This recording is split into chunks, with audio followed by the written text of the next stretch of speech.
this process, and maybe you do know the history, and I'm not going to spend a lot of time talking about it. The Corps of Engineers spent 85 pages talking about everything that happened before now.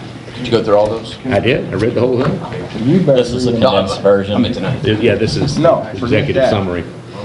But simply put, the Corps of Engineers was directed by Congress to design the levee for St. Genevieve, and it was there were 4 elements to their work. One was a levee. 2 was flood protection for structures on both the north and south creeks.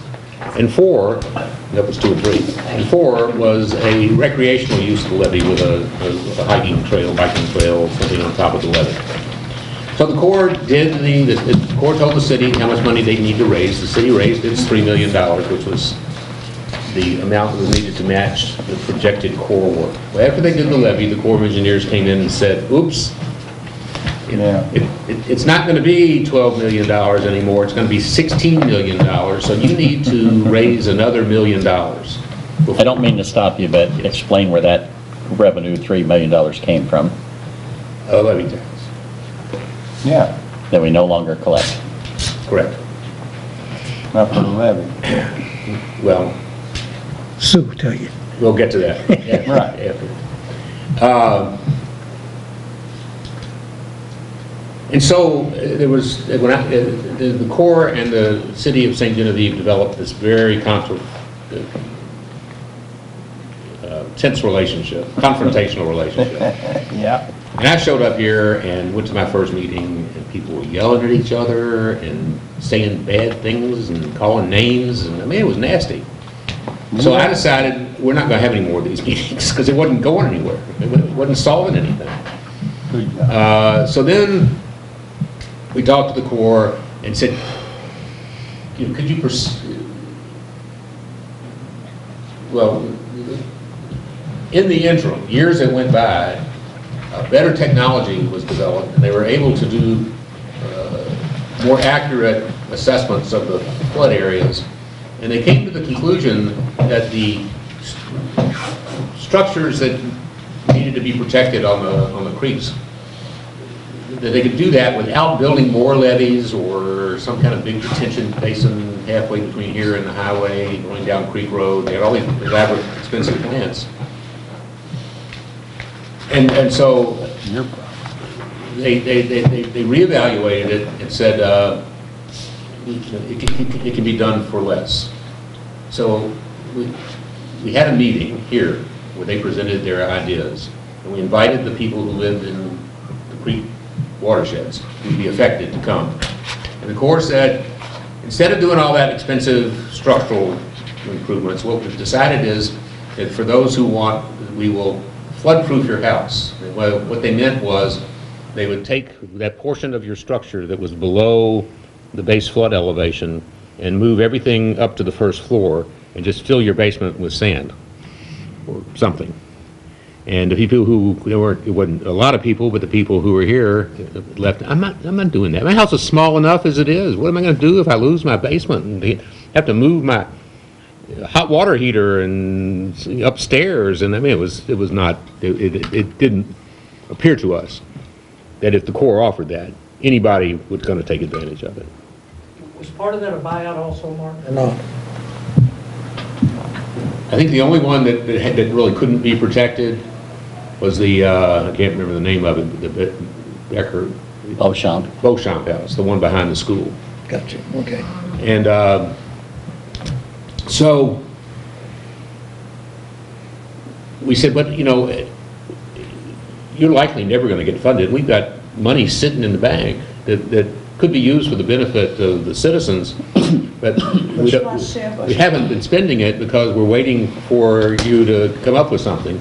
So we finally got them to agree that they would complete the study, and if it came, and then we could do any of the work that was called for in the study using our own resources. And should they ever get funded, that's a critical statement, should they ever get funded for this work, we would get credit for the money we spent as our match against the federal dollars.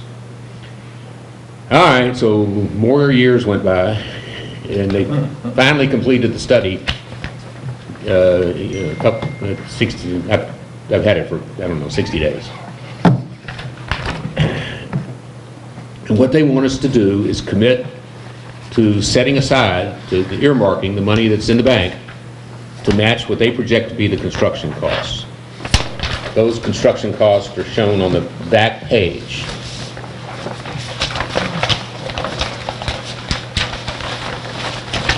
So the total expenditure is $4,004,004. The flood risk management is $2,188,000, and that's doing that work on the individual homes that we talked about. And the recreational is $1,816,000. And the reason it's so high is two reasons.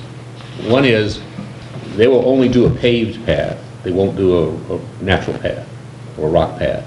And they propose a bridge over Little Rock or North Main Street so that you can connect to the sidewalk and you'll have kind of a walking loop. The problem is that despite our insistence, where we thought the whole levee should be used for a path, they came up with the use of Division Street to get up on the levee, to walk north to the floodgate and cross the bridge and come back down. So it's like half a walking path. So with there's a form that we have to sign if we want to do it, which commits the city to holding that money or spending it on one of the projects. Now, what I don't know is if we went ahead and did a walking path, if we do it, it's not going to cost $1.8 million. I mean, it's just not. Right. But that bridge idea was kind of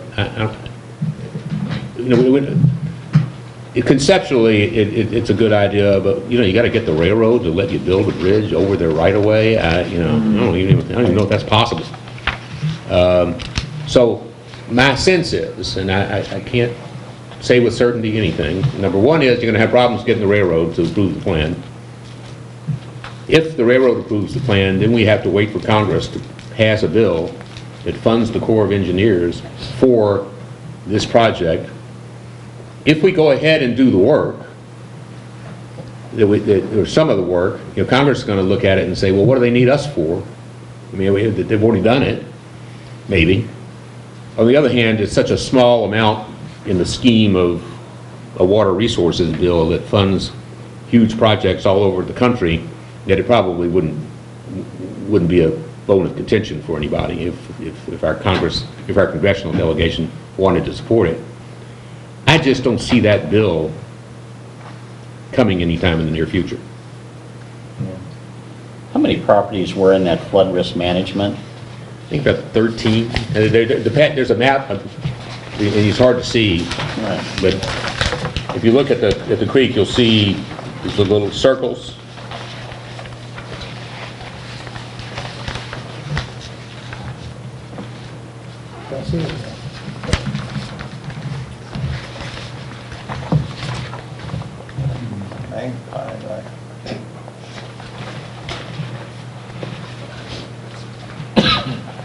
Seems like a lot of money per structure. Yeah.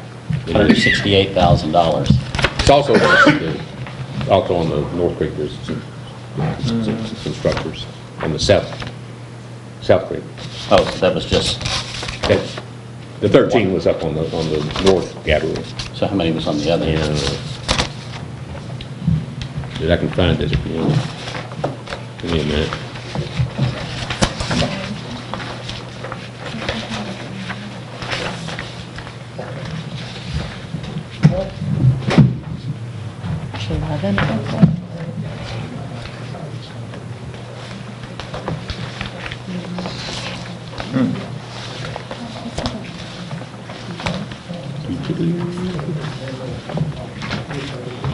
I can't find it.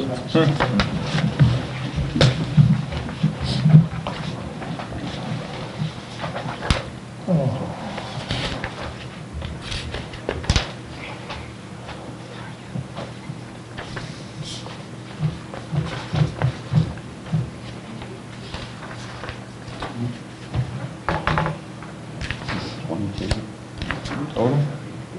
That's what it is. 22 sounds. Norm? Hard to tell.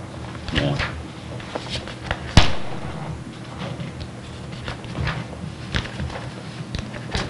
Does it say in the executive summary? I don't know. I didn't see it. 11 on the south. No, done.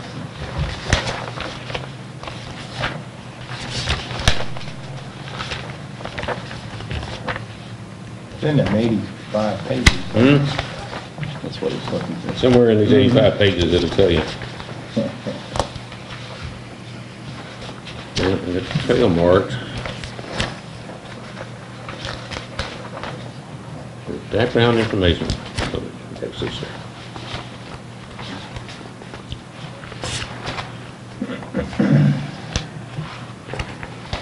here's the index.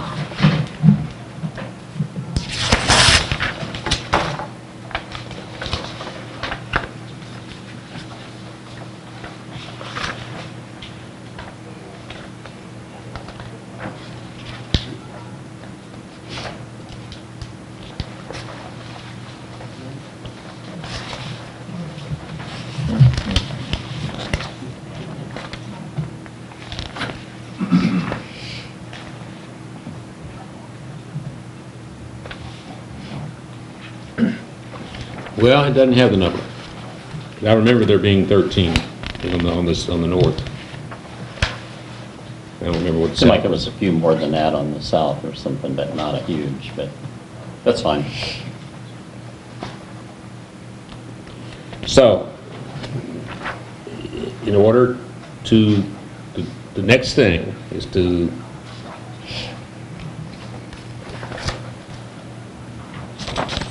authorize the mayor to sign the agreement with the Corps of Engineers where the city holds back or spends the money for these purposes, and that would not be done until our next meeting, or say we've decided not to proceed, and I will send them a letter saying that we've decided not to proceed. And what is the balance of those funds? We have $1.8 million. One, yeah.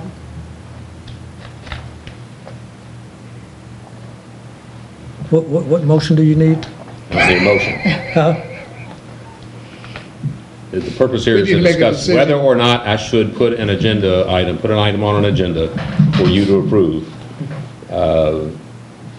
earmarking that money as match for the Corps of Engineers project, or Sending a I letter. think we're not at interested. a regular meeting, not at our next regular meeting, Yeah. we would have a resolution where you express your negative opinion, in which case I would then write a letter and say a resolution was passed by the Board of Aldermen Well, mine's an negative. choosing not to proceed. I Well, I thought we think- did this already. Well, and right, but We didn't, old we didn't board have the members- report yet. I mean, yes, we've talked about it. We've talked about it, yes, but we have not made a decision. And I- Because we were waiting on this. And I didn't report. have these numbers, I didn't know how much it was gonna be. Right. and- But the old board members was pretty unanimous. Basically, the two new board members are the only two that haven't really, I mean, that's when we decided to proceed with the purchase of the fire truck and some of the projects we did. Well, we knew from our prior conversations with them that the order of magnitude of what we would have to hold back. So we held that back, I mean, we didn't spend that. I mean, we had discussed doing that, and Paul, you had said you'd rather see an improvement to the trail in the park rather than on top of the levee. I mean, I thought we had already decided all that. There's already some, as far as recreation goes, there's a couple different options on the recreation end of it. When the Fish and Wildlife, when that proceeds forward, we're gonna have recreation on the other side of the levee. The levee board has talked about, and they've already made some improvements to Division Street and the Levee District 3. They've already made some improvements, and they're making improvements to Division Streets to put a parking lot out there, and then to grade the levee and put some fine rock on it, sort of like the Katy Trail, where people could go up and walk on that. That was part of that wildlife thing that Bob Mueller was here to talk about, wasn't it? Yeah, it was That different refuge than thing or that. something? It's 13 total. $168,000 for structure. So we have the funds. Had. Cash sitting in the bank. Yeah. Is that, if we say no, what are the restrictions on using that? There are No no restrictions, okay.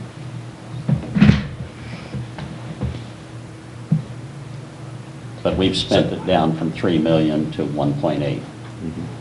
So the tax was imposed to get the funding that they needed us to match. I'm a little hazy on this situation, so. The tax was voted to raise the money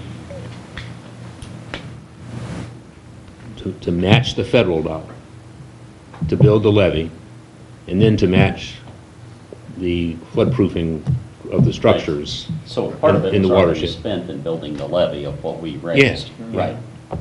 We had to raise that to get the levee and stuff.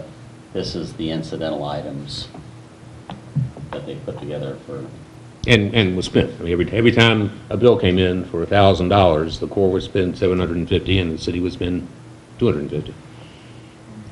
If you remember, Mark did the legwork on making sure that we could do what we did with our city attorney, before we made any decisions to spend the money to begin with, so.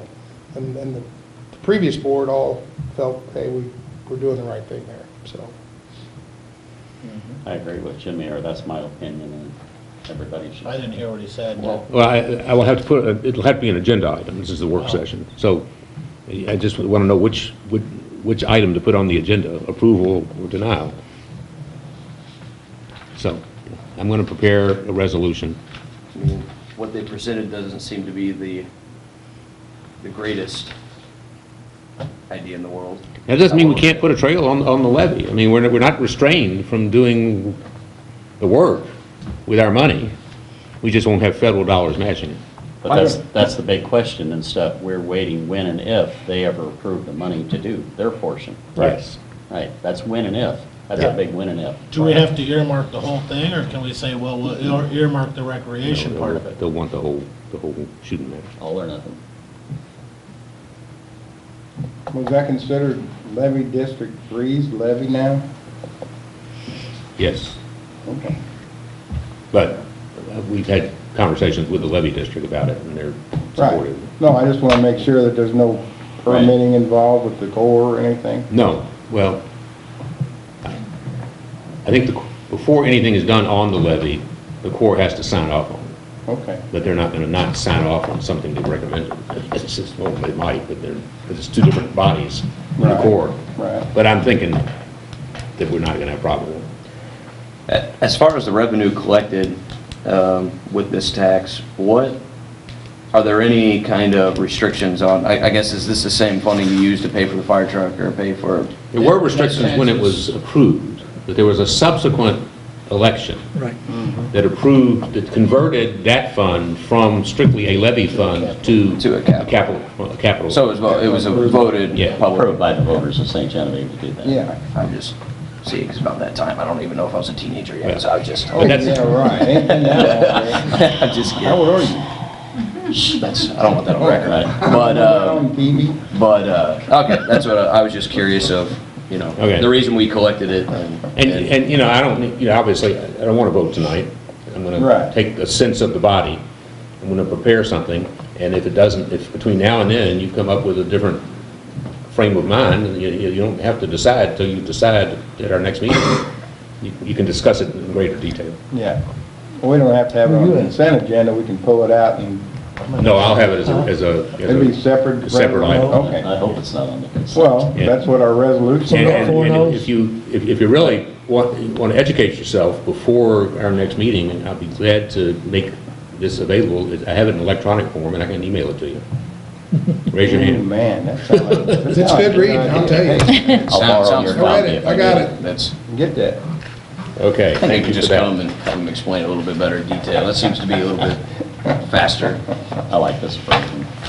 Yeah, that's good enough, that 4-page thing. So, this discussion is, I think, illustrates kind of an issue for which Sue has agreed to stay and talk about. and that is to clarify what our sources of revenue are, what funds they go into, what they can be used for. And while we're not going to talk about the budget tonight in detail, we are going, this is kind of the entry-level discussion for the budget. So she's prepared something that a little more detailed than what Jimmy had, but and she's going to explain this to you. Go for it. There you go. Well, I put together on here where we stand as the first half of the budget year is over as of March 31st. And then at the top with the revenues, off to the side, I put the non-restricted funds, which can be spent anywhere within the budget. And then the restricted funds, which has to stay in that fund. The debt service revenue is where the capital sales tax money is collected, and that money has to pay off the certificate of participation. And then after that is paid off, if there's any remaining revenue, that money can be spent anywhere in the budget. But I thought once this is paid off, this goes towards the water tower. Correct. The water fund will pay their portion of that, not the debt service fund. Like the water fund pays the water fund's part now. And that No, I'm will talking about the new continue. water tower we're water building. Right. And That's not what Martin told me this morning. Yeah, the certificate, There are other bonds, all of the water bonds come out of the water fund. no, that's for the fire department, the building. When that expires, that money was to go towards our part of the water tower in Right. 5 years. yes, Well, that'll still be, There's a, sorry, my guys. It's okay, brother. that's what we agreed to with the county. I don't They know pay what the water payments for the fund- first 5 years. And then it's when the water fund portion, like the certificate of participation Right. is is part water, part sewer. And then the other part was general, like the streets improvements that we did in 2005 or 6 or whatever, was all a part of that. So that money for debt service that's coming out of that capital sales tax is just paying off that portion. I think we bought a fire truck back then too, and that's what that's paying off. Then the water department is paying for their portion of that bond. But didn't you tell me this Yeah, morning? Okay, that was wrong. okay. So how do we pay for the water tower? What fund does that come out of? The water fund, The one that says water revenue? yes. Well, what are we talking about then, once the fire department building is paid off, that money would go towards our portion of the water tower? What was that old discussion? Well, we were lumping a number of things together because water is, the certificates of participation cover water improvements, street improvements, fire department. So the water budget has been paying for their share of the debt all along. When the water tower, when we pay off the current debt for water system improvements, they will then take over from that budget the debt service on the water tower. Okay. Now, it's all in the same kind of fund, or it was all the same debt. It's just, as we pay it, she draws from the sources that are responsible for their share of it. So the COPs were the total of everything, not just the building Right. out there? Okay.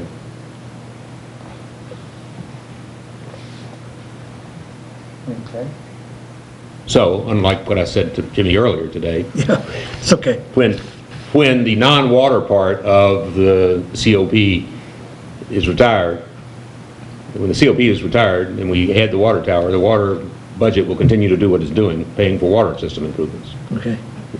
The rest, those funds then will be available, that income will be available for whatever purpose you choose to spend it. And that gets paid off when, in 4 or 5 years? 2023, 23, 5, 2025. yeah.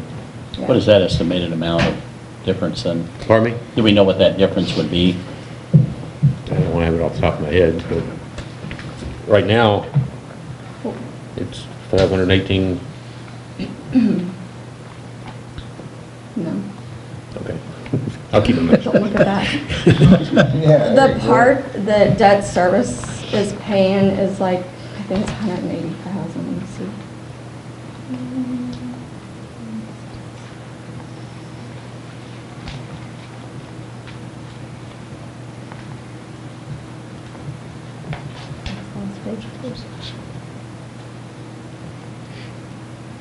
Their bond payment is like 190,000.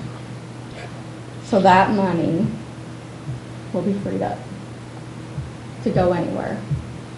In 2025. Yeah.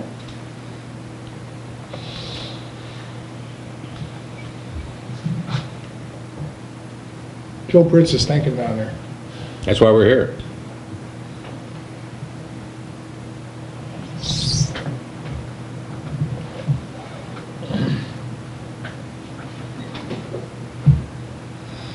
So Sue, so the only non-restricted funds we have available is the capital project revenue, right?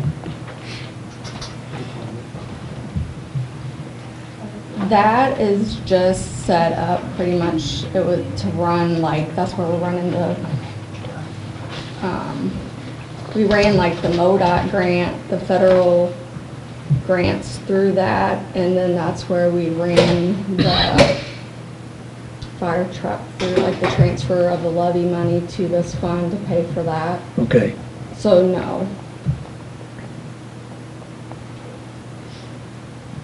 I mean, it's non-restricted, but there's no money There's no money in it. In it. Unless we right. get a grant or Yeah. pull it from somewhere else and, And then we have the federal levy revenue, which is non-restricted, which is Right. hardly nothing.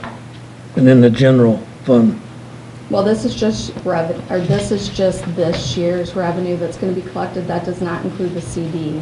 Right, I mean, that's more than $7,500 in that account. yeah, okay.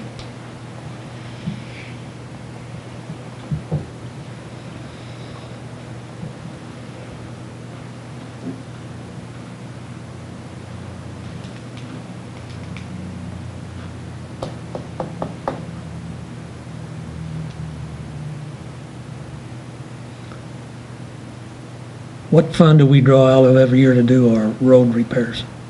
Last year, we took it out of the debt service money because there was extra money. I think the year before, we took it from, you guys authorized from the general fund. and there would be more money. The debt service fund will have surplus available for roads this year in about the same amount. Okay,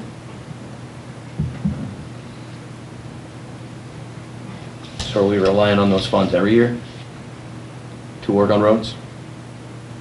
Well, The to do last 2 we years, with the projects we've done, that's where it came. new, yeah. Which would be Park Drive, Lynn Drive, and Main Street. Ridgeway. And Ridgeway, yeah, so, more Main. Mary Ellen. Yeah, yeah. 3rd Street, we did a small section. Fortis. Oh, And there's money in the street fund as well. I mean, we've tried to build up that cash carryover, but there's money.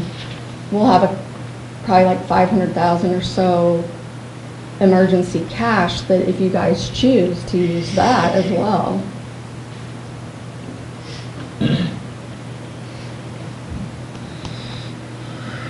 Which fund is that in? That's in transportation. That is in transfer, okay. Yeah.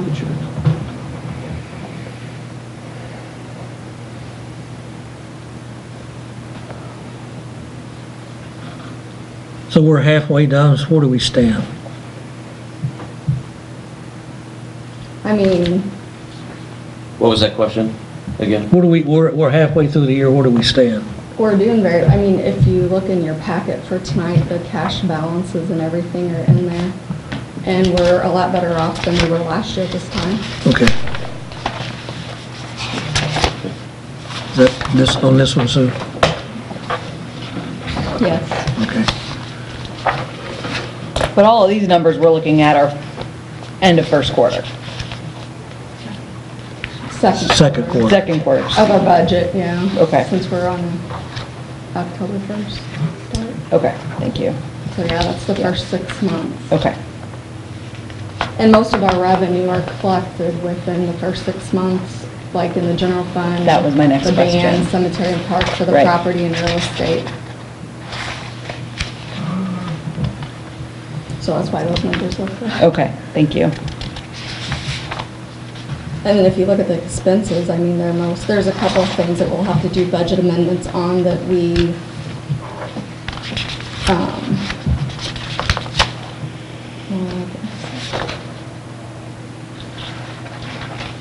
and that was just for the grants, like that the fire department received, and stuff. It was unbudgeted revenue. Yeah, it was unbudgeted revenue that we received and we spent.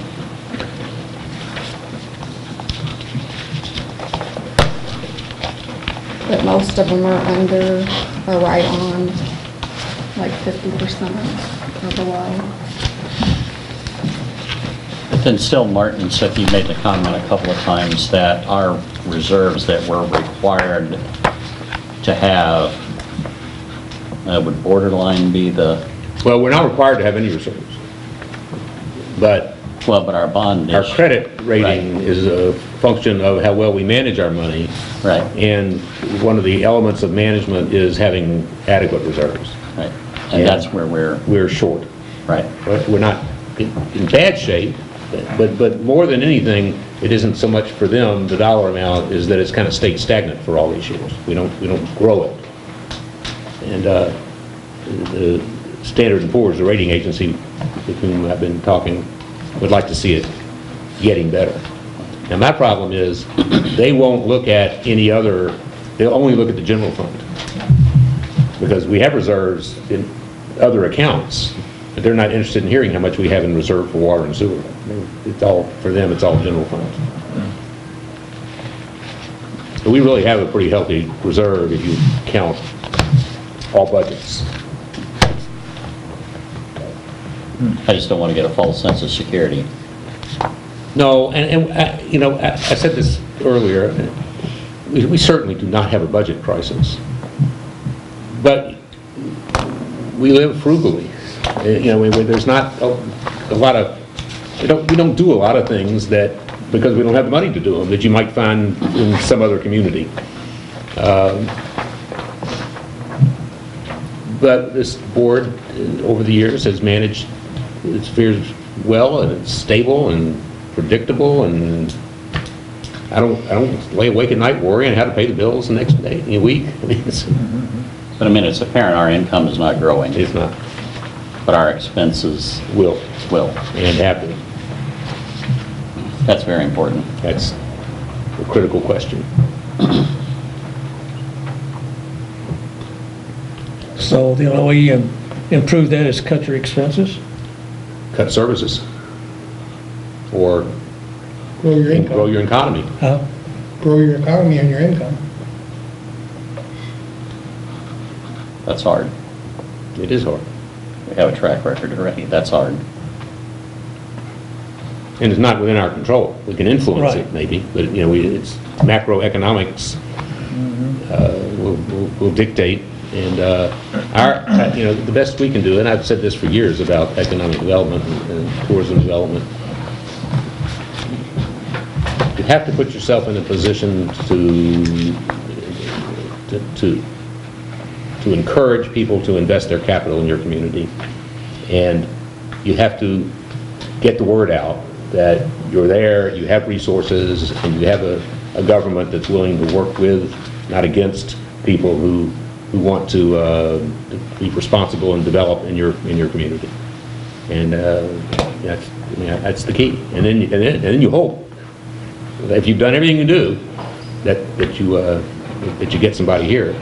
There are Perryville's got a full-time economic director and development director, and all he does is go out and beat on doors every day. He travels to Chicago and tries to attract industry. Perry County, not Perryville, and we don't have those funds. No, but I think that's the reason the previous board, and I think this board also has kind of stood fast on their opinion and stuff, that we need to look closely at the budget. We want to be more involved in the budget. And honestly, I think that's our job. Well, let's close this because we're running short on time with this hand. First of all, I need to apologize because I think I left an impression that we would be doing more on the budget this week than I was ready to do. And I had to get this I think I had to get this Corps of Engineers thing out of the way. But It's a start. yeah,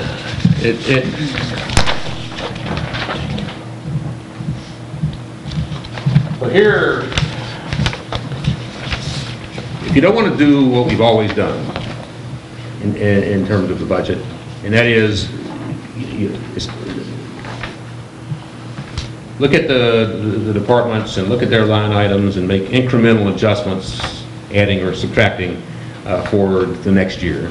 It's an incremental budget process. It's what many, I'm saying most, small units of government do. And then I have to kind of come up with a budget program to do that. It includes elements of performance or priority-based budgeting, but pared down to where it's manageable for us. So I have sent an email to each of the departments, and I'm passing this out to you to establish the first step. And the first step is to think about our activities for Gary and Sandra and Eric, to think about what they do as projects. And each project, each program, I should say program, has a cost associated with it. So Sandra does multiple things. And it's all covered in one kind of large budget. And so it's hard to kind of evaluate the elements of that on an individual basis. Gary's fixed his people. They fix streets and they mow and they clean out drainage structures and they do things, and they're not all the same thing. So I've asked each of them to think about their operation and to convert it into discrete programs and put a cost to those programs. And then we'll come in and we'll answer these questions or address these issues because I think that's what you've been telling me you want to do. And without going over too much detail, I just want to put it in your hands because it's not an agenda item. Right. We're not going to discuss it at this time. And we'll start this process, assuming in the next couple of weeks they can get that information together, and I think they can, as a work session before our next meeting. So again, look it over, call me with any questions. For the most part, I think the way we've been doing it works, but I don't see a problem with going every few years into detail like this. I mean, it's not that anybody's doing anything wrong. I just think, every few years we need to take a better look at everything. The key question that you have to answer, and that's why this programming approach will help do that, is what Bob brought up at our last meeting. If I'm going to cut expenditures in one area in order to create available funds, what am I going to do with the available funds? What are my priorities? If you just do across-the-board cutting, then you're not surgically applying your thought process, and it's you may not be achieving your goal.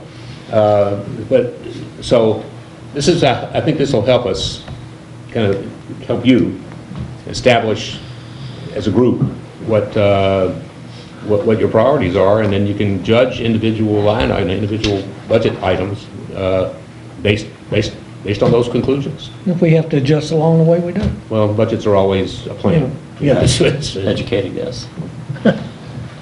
Okay, well, it's 5:55. So now you can take a 5-minute break? No, we're gonna have a special meeting. Nope. Oh, Special Special meeting. meeting. We gotta have a You can leave. special meeting. Thank you. Thanks, Sue. I'm gonna call this special meeting to order, and it's, so, calling to order, so I need a roll call. Mayor Hassler. Here. Alderman Smith. Alderwoman Johnson. Here. Alderman Donovan. Here. Alderman Jokers. Here. Alderman Jones. Here. Alderman Prince. Here. Alderman Wolfen. Here. Mayor, we have a quorum. Thank you very much. In this special meeting, I received Jack Rozier's resignation letter, and I would like the board's approval. I accepted that resignation letter, and I would like the board's approval to appoint Mike Rainey to fill his spot for 1 year. Do you need a motion on that, or? Yes. A motion to approve? Second. Need a roll call vote for that? Okay, we'll have a roll call vote. Have a first. Alderwoman Johnson. Yes. Alderman Donovan. Yes. Alderman Jokers. Yeah. Alderman Jones. Yes. Alderman Prince. Yes. Alderman Wolfen. Yes. 6 yes, 0 no's.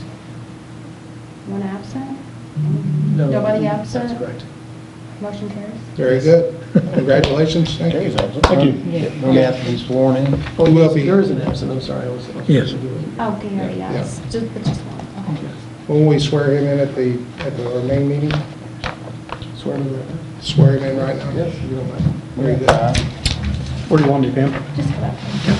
Why is that only a one-year term? He only Next election. fulfills the remain, or the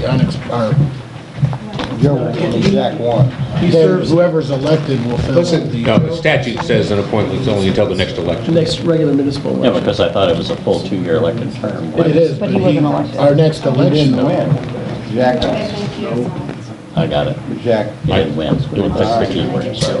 Yeah. Okay, just raise your right hand and repeat after me. I state your name. I, Mike Reed, Do solemnly swear do solemnly swear that I possess all the qualifications prescribed by law that I possess all the qualifications prescribed by law for the office of Alderman Ward 3 for the office of Alderman Ward 3 of the city of St. Genevieve, Missouri, of the city of St. Genevieve, Missouri, that I will support the Constitution of the United States that I will support the Constitution of the United States and the state of Missouri, and the state of Missouri, the provisions of all laws of the state of Missouri the provisions of all laws of the state of Missouri affecting cities of the fourth class, affecting cities of the fourth class, and the ordinances of the city of St. Genevieve, Missouri, and the ordinance of the city of St. Genevieve, Missouri, and that I will faithfully demean myself and I will faithfully demean myself in the office of Alderman Ward 3 in the office of Alderman Ward 3 of the city of St. Genevieve, Missouri, of the city of St. Genevieve, Missouri, for which I was appointed on the 25th day of April 2019. for which I was appointed on the 25th day of April 2019.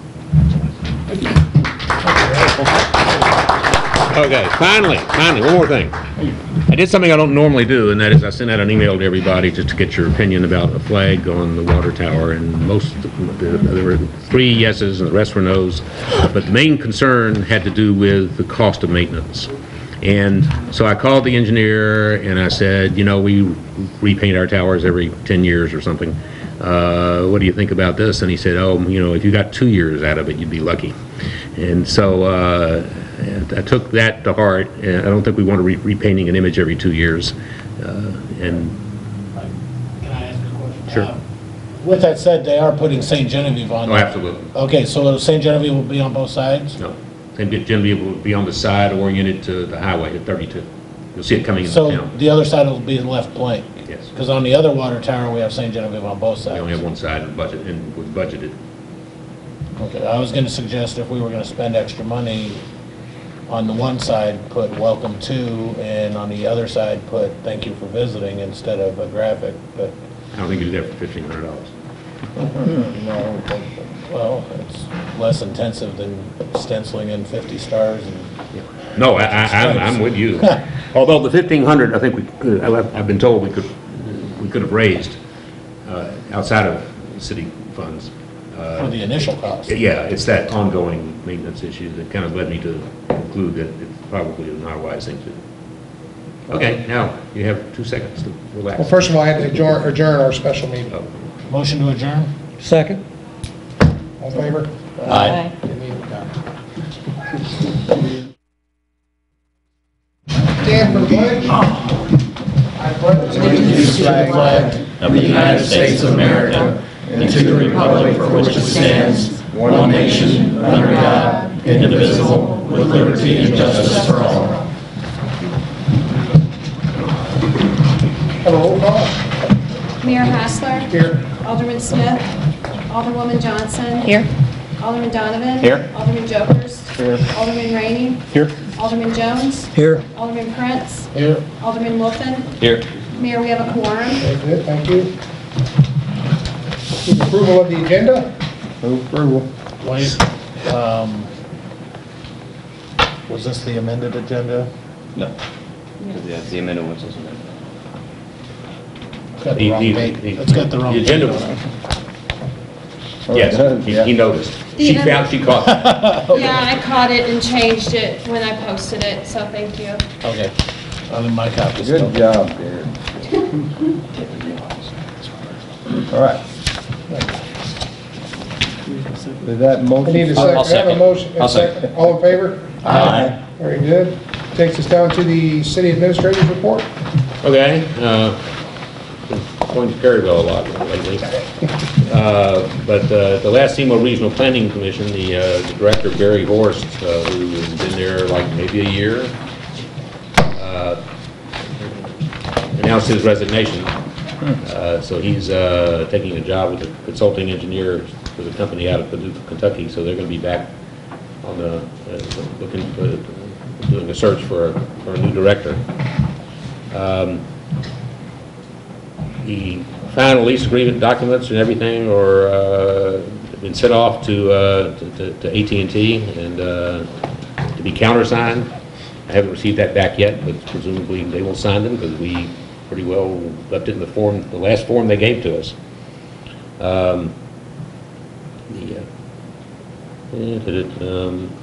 Heritage. Huh? Nothing.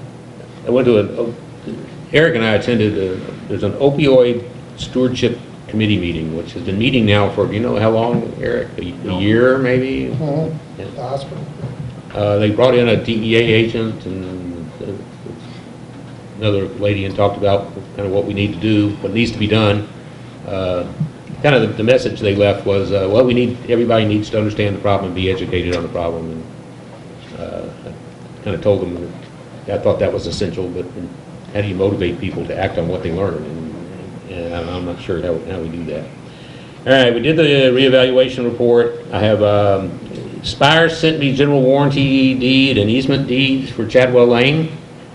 I responded back to them and said, they look good to me, let's go. And I haven't heard anything from them since then. So apparently they're getting them signed and they'll send them back to us.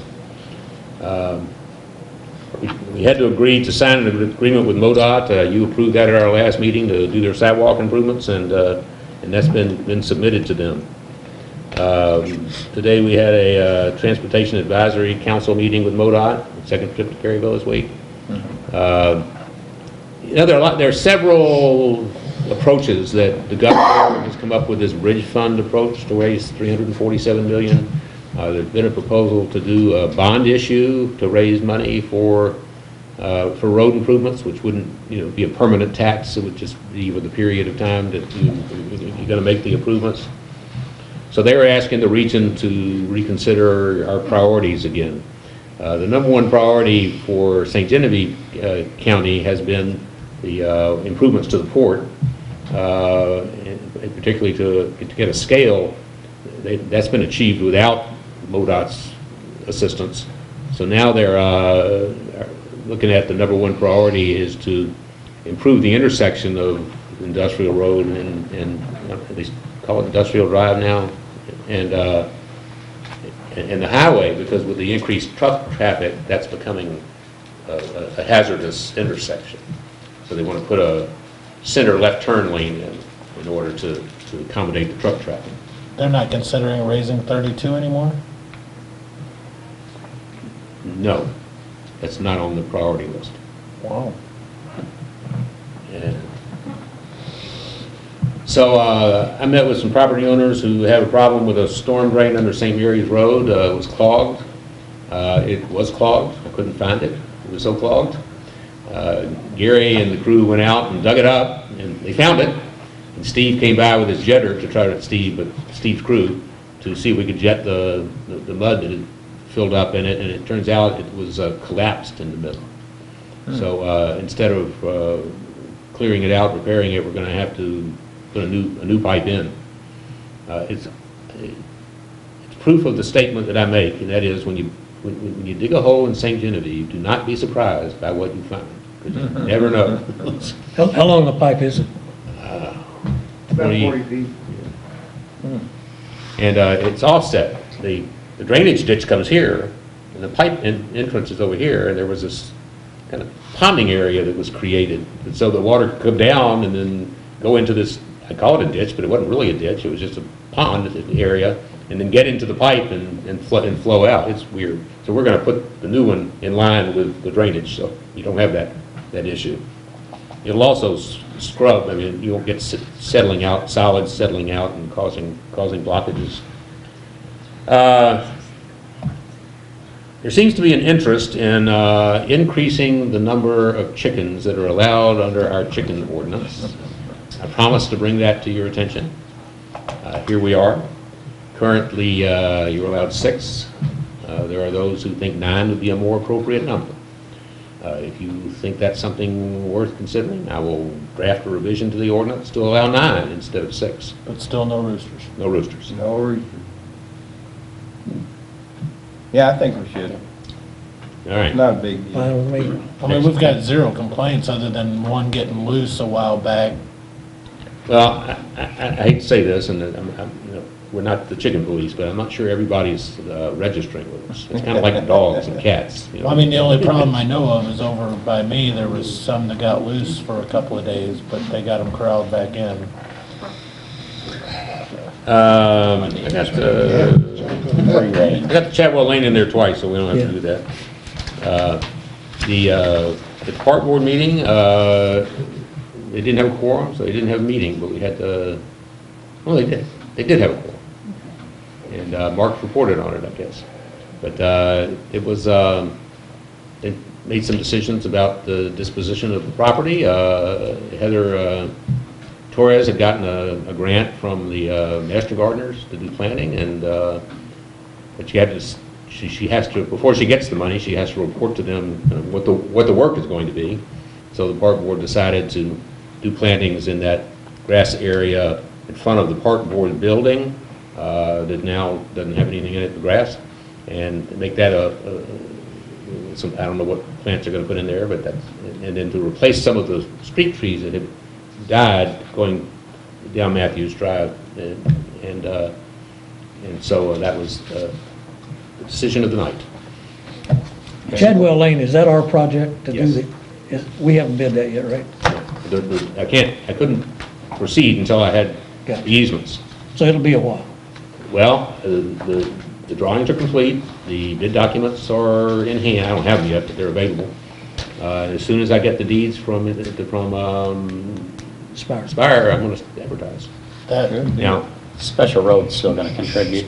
well, we have money, $75,000 from Special Roads. They had told me when we get closer to bidding to come visit them again, and I'm going to. And we'll see if they want to participate at any greater level than that. Martin, has the park board gotten anywhere with their survey? They talked about it last night. They have the survey questions, Okay. and they approved the questions. And John said he would do the Survey Monkey. It's like $40, and he said he'd pay for the administrative costs and do the Survey Monkey thing. And Barb, what does she say she's going to do? Everybody's going to take a role in distributing the survey. Martin, what is the proper time, if we have a question or concern on a proposed ordinance, what is the proper time to question that, after it's read or before? Well, if you have a general question, then you just call anytime you get it and say what's going on with this. If you have a question about whether it's appropriate or whether we should proceed with it, then you should keep that question for discussion when the item, there's a motion and a second, the item is on the floor. So if you just want an explanation, I can provide that to you. But if you want to talk about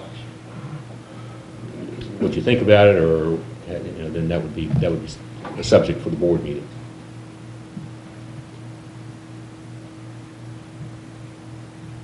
Okay, thank you. Thank you. Eric?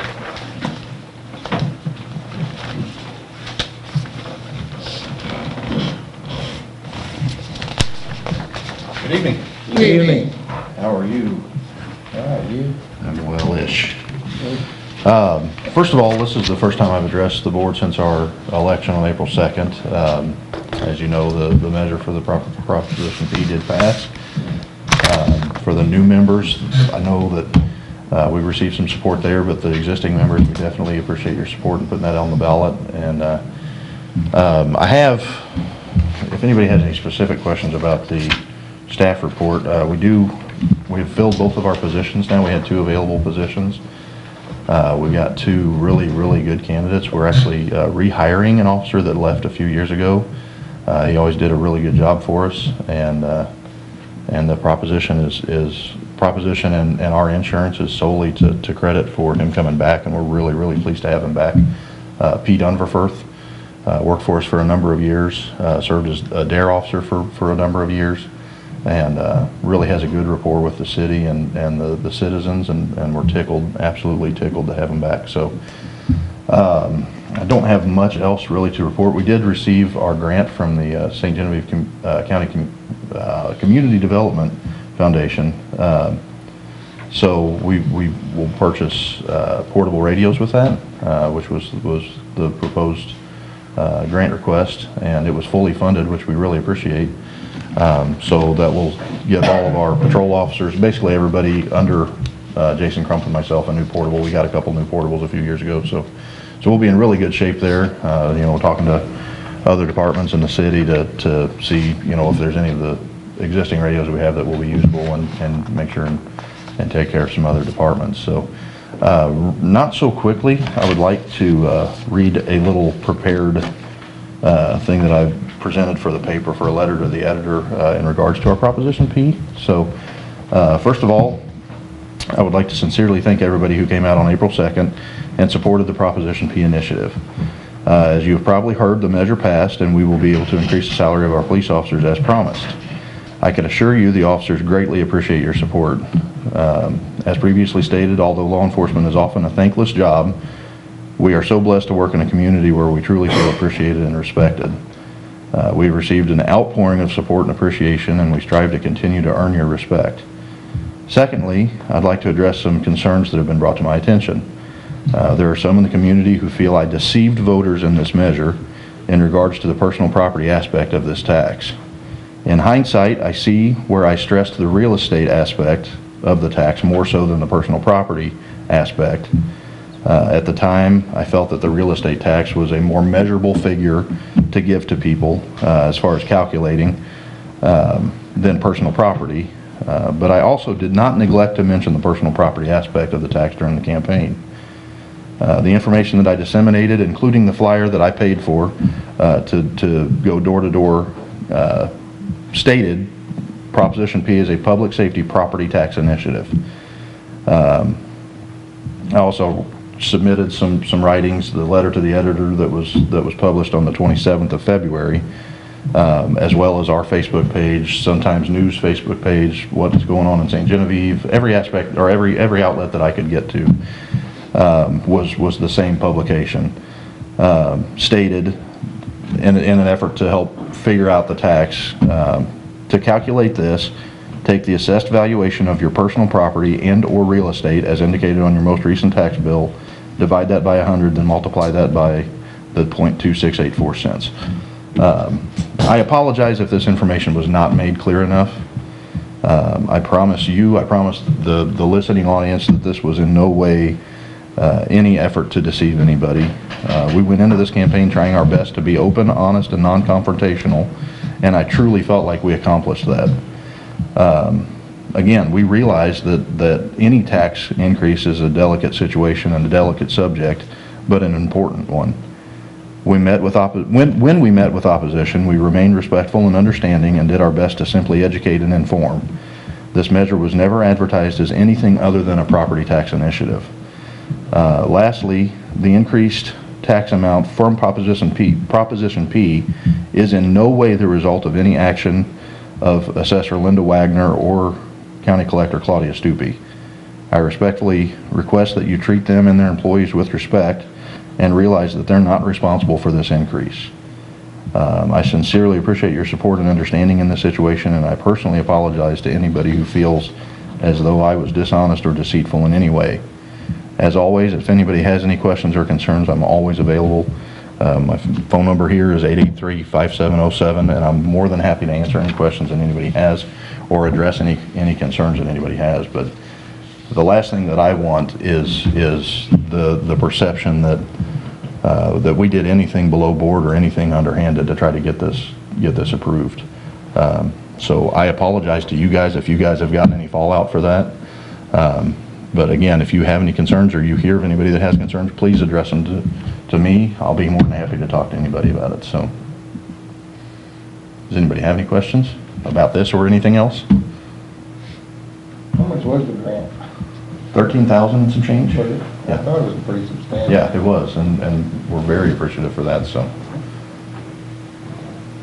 Eric, I think you guys went over and above anything that I've seen done in the past and stuff to get this, and I don't think there was any deception. I think if you looked at your tax bill and paid it in the past, that question should have been answered.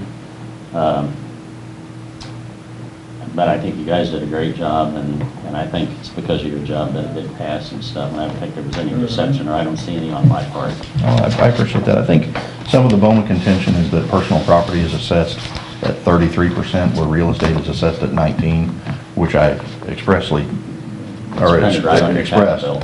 Right, and the calculations that I put in the paper are still correct, regardless of the 33 or the 19%. It was based on what had already been assessed. But personal property also does depreciate considerably faster than real estate. So, you know, if somebody does have a $100,000 car, you know, a $50,000 car, which I mentioned as far as real estate, you know, it would certainly be assessed at a different rate. But in our education of this, you know, it was based on what had already been assessed and the amount that you get on your tax bill that the increase would affect. But again, I certainly did not intend to deceive anybody or be dishonest in any way. So I hope you guys understand that. I think you do, but you know, obviously my reputation and integrity is the only thing I have in my job, and I certainly don't want to lose that over this. So It's very much intact. I thank you. appreciate it. Thank you. So, Thank you, Eric. thanks for your time, guys. Thank you. Thank you. Steve?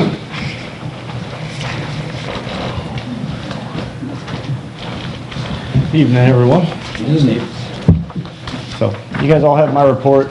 You'll notice in there we had some water leaks. We had one on North Main. We had some on the 12-inch line feeding progress again, which I touched on at the last meeting. Crews jetted over 3,400 feet of sewer mains during the month of, lots of work out on Progress Parkway. We've begun running the water line up to the tower from the main. The tap down at the street has been done. The only reason we haven't made the final connection is the tower painters still have some equipment in the way. Once they're out of the way, we'll make the final connection.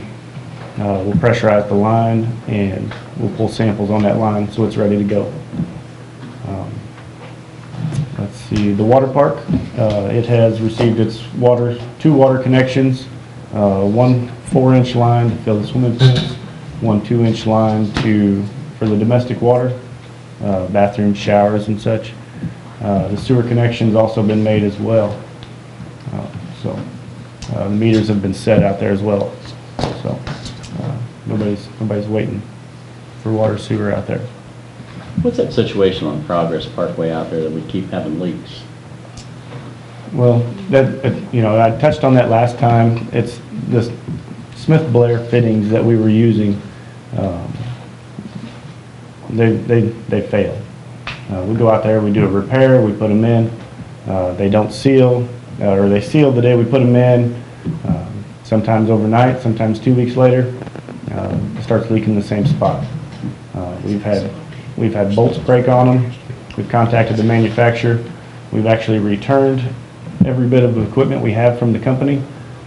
They've credited our account, and we'll purchase from a different vendor that we don't have a problem with. Good. The vendor actually came down, the representative of the company, has been down to the office. He's the one that took all the equipment back with him. And we have actually a leak now that's very, very small. But they want to come down and have their technicians look at the pipe, inspect the pipe, and replace the fittings with a new design coupling that they have. But they want to come down and perform the work and see what the problem is. So is the tire painting finished? We're just waiting on them to get their stuff out of the way? The interior is painted. The exterior is not. It's not complete. They're looking for a date around April 29th to be completed. That was the last update I got. So do you know, I mean, they started lettering and then Yeah, they wrong painted. color, and I called them and, Yeah, they painted a blue E on there, and the next day it was painted white again. So yeah, because it was, lettering's supposed to be black. yeah. But it said to me that the outside paint must have been completed. So is all they're waiting for is the lettering? No, there's still some areas where you can see through the paint. You can see roller marks on it. There's still one more coat that needs to go on the majority of the tank.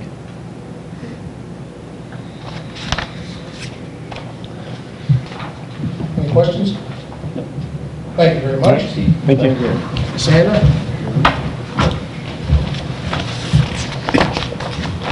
Good evening, everyone. So you have my report in front of you. There's just a couple of things that I would like to highlight. First of all, this time of year with the warmer weather, things change seasonally, of course. With the warmer weather, we've already had a steady increase of just general visitor foot traffic. And also, of course, this is a very heavy time period. You're going to see school buses rolling down the streets almost every day for the next few weeks, and have already started the last several weeks with the school field trips, and then also adult groups that are coming. Excuse me. Yes? Where do the school buses park? Behind the Welcome Center, there's a big gravel lot. In addition to the car parking area, there's a large gravel lot that's a secondary lot. Oh, okay. And then when we send them down to the historic sites on St. Mary's Road, they cross over right there and get on Front Street and come around by the Moses Austin House so that they avoid the train trestle. There was actually a school bus that tried to go under the train trestle a couple of weeks ago and took their air conditioner right off the top of the bus. So we highly discourage that. I think it was a new driver, but not one of yours. No, yeah. Not one of yours. About that. Well, the reason I asked the commissioners when they were talking about that, when they tear down this building over here for parking, they were talking about school buses being in there. Oh. I knew that, I thought there was. Well, we will need more parking for buses, especially for the Museum Learning Center, and that'll be closer for them. I mean, they could park at the Welcome Center and walk up there, but that would be a lot closer in that area. Yeah. Because there's not any parking on the square, obviously, so it'll be about a half block away, I guess. Publicity updates. St. Genevieve was recently selected as a finalist in the Best Weekend Getaway category for St. Louis Magazine. We shared this on our social media channels, and hopefully everyone had a chance to vote in that category. AAA Magazine selected the French Heritage Festival as a Midwest Travel Treasurer. And I'll be sending some information to the newspaper about this, but we received a very nice certificate for that. 573 Magazine, which covers this area especially, recently selected one of our small businesses downtown on Main Street, the Beanick Cafe, as a small business to highlight in their current issue. And we are going to be partnering with the St. Genevieve Art Guild and 573 Magazine for a new event this year on June 29th. That will be the St. Genevieve 573 Magazine Chalk Art Festival. There was another Chalk Art Festival before I became the Director of Tourism, and so we're glad to be able to have this come back. And Just two paragraphs down below that, I provided St. Genevieve information to the Taste of St. Genevieve event on March 30th. And also we'll be providing information at the St. Genevieve Bridal Show this weekend. I made presentations about St. Genevieve's tourism industry to the St. Genevieve leadership class on April 17th, and I made a presentation to the Greater Federation of Women's Clubs of the Southeast District of Missouri on April 13th when they were visiting. In addition to that, we've been working with several publications for inclusion in their spring and summer travel planner programs. In your aldermanic packets, you had a scan of a document that looks like this. This is all that I had at the time, but we've since received the actual publication. So this is exposure that was paid for by the Tourism Tax Commission. So if you look at this layout, the one on your right side is the one that was in your packets. That was a full-page ad that was funded by the Tourism Tax Commission. And then I also sent them some additional information for their consideration. So they gave us this amount of editorial coverage in addition to the paid coverage here. And then we had 3 local businesses who advertised, and that included the Audubon's Restaurant and Hotel, the Inn St. Jim Beauvais, B&B on Main Street, and then a new business called Gaslight Haunted History Tours. So the participation of those 3 local merchants in this advertising program, as well as the independent funds by the Tourism Tax Commission. For our new aldermen, the Tax Commission funds come from a 2% lodging tax on overnight accommodations inside city limits. And so there's a special tax commission that approves any expenditures out of those funds. So that paid for this. And this is the Webster Kirkwood Times, a very good target market for our foot traffic to come from the St. Louis area, as well as the South County Times. And they also have a specialty paper, same organization, called the West End Word, that kind of covers the Clayton and the area near Barnes Jewish Hospital. It's about 90,000 total exposure in the St. Louis area to target market that is very attentive to St. Genevieve, and it's very easy for them to get here. We always have a really good response from that. And then the other thing that you had in your packets, this was at the suggestion of Alderman Gary Smith. So the Tourism Advisory Council made a recommendation that we consider getting billboards on Interstate 55 again. We used to have these several years ago, and then they kind of fell by the wayside, and so they made that recommendation, and at the Tourism Tax Commission's last meeting, they approved a proposal to have a billboard on Interstate 55 again. So I think the mayor saw this already for the first time the other day, and Martin, you've seen it too? I haven't. Bloomsdale, right? It's at Bloomsdale, southbound, just past the Love's truck stop. Yeah. If you look to the left, there's a double stacked billboard, and we're the top of the stack there. Looks just like this. Connie's is underneath it, where you can get sausage. Yes, yes. Gonna have Oakley's underneath. So, maybe we can work on that. Yeah, they've got one. Yeah, that's right, they did. Yeah. Between M and 32? Yeah, down there somewhere, yeah. So, yeah. Where are you gonna have that chalk festival? It'll primarily be between Main Street Park and Washington Street. So between Jefferson and Washington, right there. You could have a whole block cut down. Yeah, we'll probably, they do chalk art in the streets and on the sidewalks. It'll be for all ages. There'll be professional artists as well as amateurs. Children can, get supplies and do chalk art for free. And so it's kind of a really neat community building festival, and should be really interesting to see it play out. So we've already gotten some coverage from St. Louis Magazine in their June issue to give a little exposure for it. So, and that'll be June 29th. And then I just wanted to mention that tomorrow evening is another one of the Fourth Friday Art Walks. It also happens to be the Chamber of Commerce annual banquet, so I'm sure I'll see several of you there.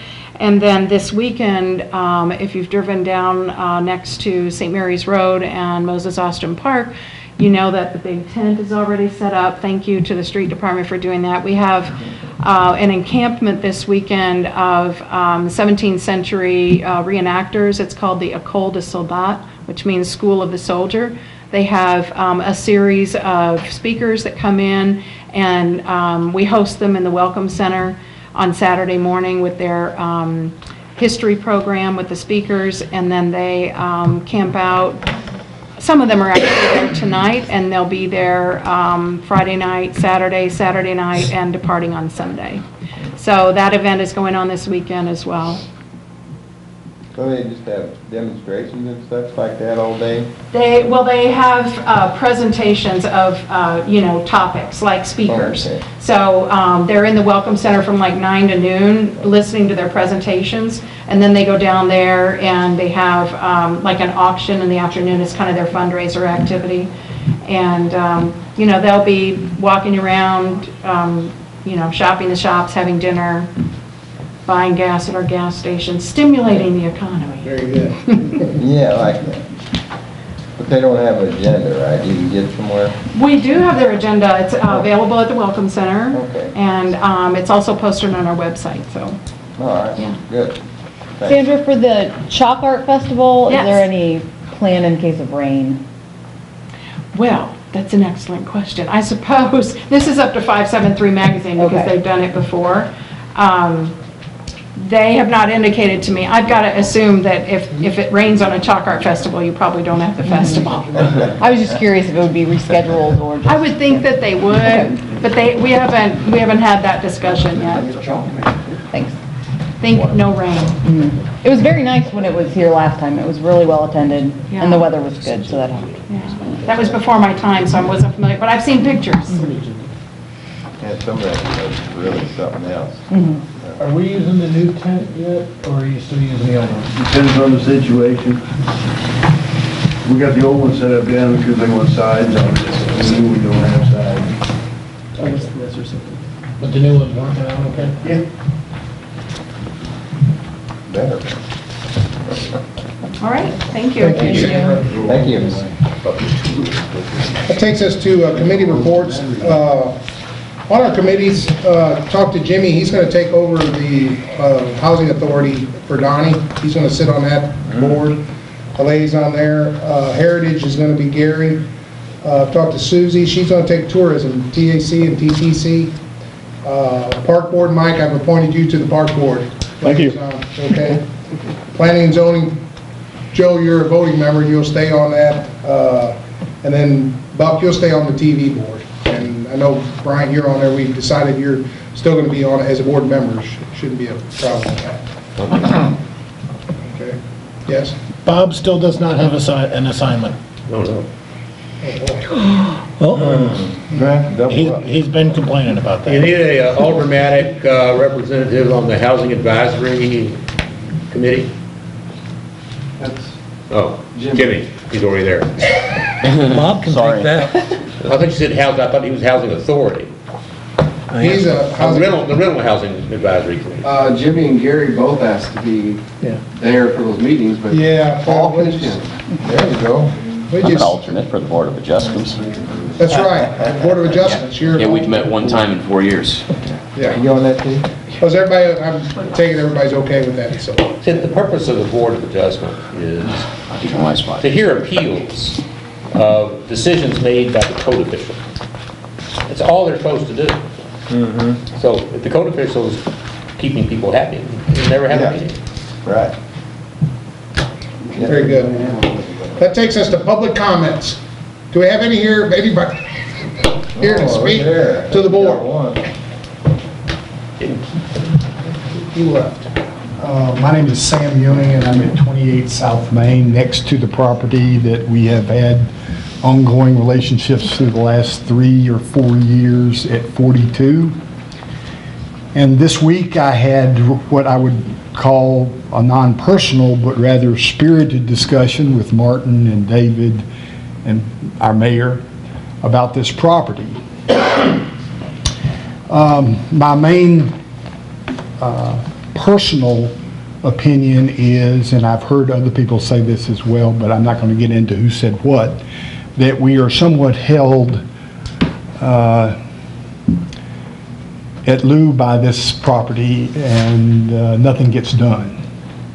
I will say that in the last year, we did do quite a bit of work on that property, and it looks a lot better than it did. We did painting and renovation and taking trash out, getting the weeds halfway down, and I appreciate that.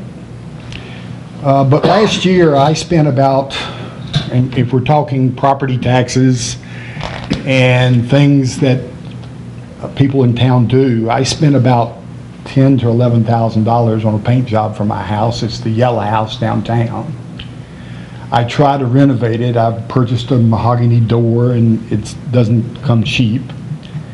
And I'm getting ready to improve the property through a driveway, a cement driveway that goes from the front of my property on back to the back of my property, at least halfway back to the gate, rear end of my property. And it's going to cost anywhere from $5,000 to $10,000 to do that.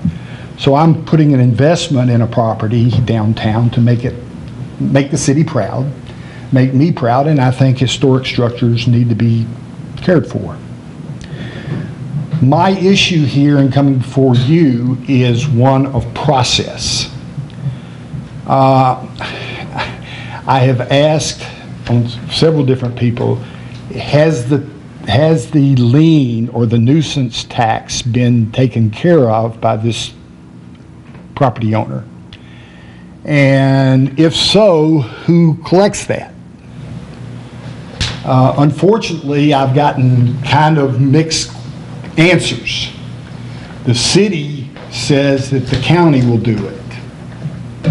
The county says that they won't do it. I have the letter that was sent out by Pam Meyer, the city clerk, and it says here in this particular instance that, and let me read it, make sure I've got it right. If not paid, this lien shall be turned over to the St. Genevieve County Collector. That's what the letter says. For inclusion in the property taxes assessed to this property. But in my further discussion, this $2,300, I believe. $263 as of last year has still not been paid. And that comes out of your budget, our budget. And so in a way, I feel like that there needs to be some type of process discussed on how we can hold property owners accountable without just saying, well, we can't do anything about it. And that's what I hear. So I went on a couple of sites in Missouri, because one of the things I've heard when I've discussed this is you got to be careful of Missouri law. So I went on to a site of Jefferson City, and it states, this may be a remedy, I don't know.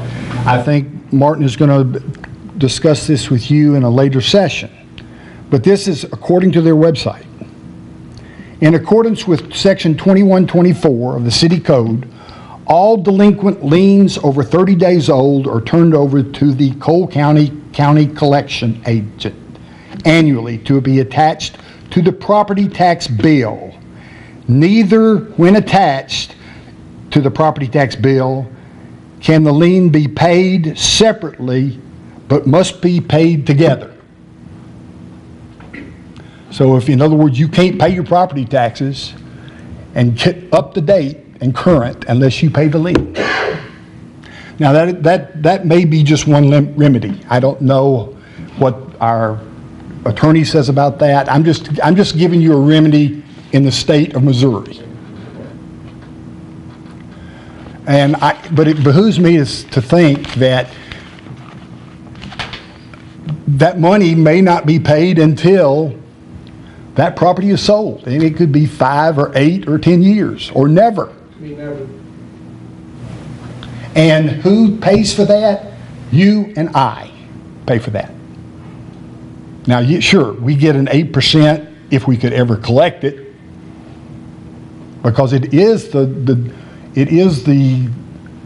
property owner's responsibility, and that's going to be a legal fight too. So I'm asking you to consider some form of process that allows me to, when I come down to City Hall or go over to the county collector, to say, hey, who's collecting this? First off, there's got to be a process. Somebody's got to do it. And I've heard both parties say, we don't do this. Well, somebody's got to do it. I mean, it's a process thing. So I urge you to discuss this in this meeting. It doesn't just affect me, it could affect other owners. If you want us to put value in this city, and I certainly do. I love living in St. Genevieve. It has been good to me. It is a very clean town. It's, I think I may be the minority. I think our property taxes are low, because I think you pay for what you get, and we need so many more things here.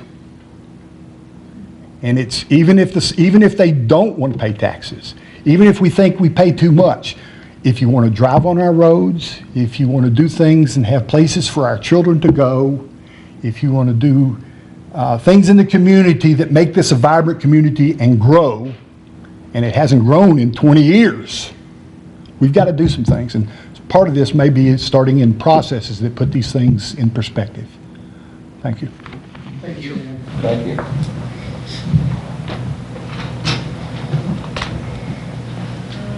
Takes us to the consent agenda.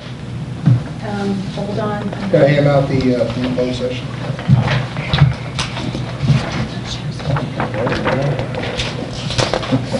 Maybe you too. Yeah. Yeah.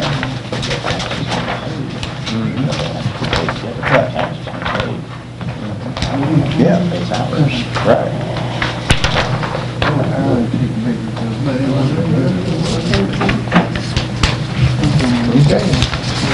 Motion to approve the consent agenda? Second. All in favor? Aye. Very good. Takes us to new business. To bill number 4279, an ordinance of the City of St. Genevieve, Missouri, amending Schedule 3 parking restrictions, Table 3-E, handicap parking. Move approval.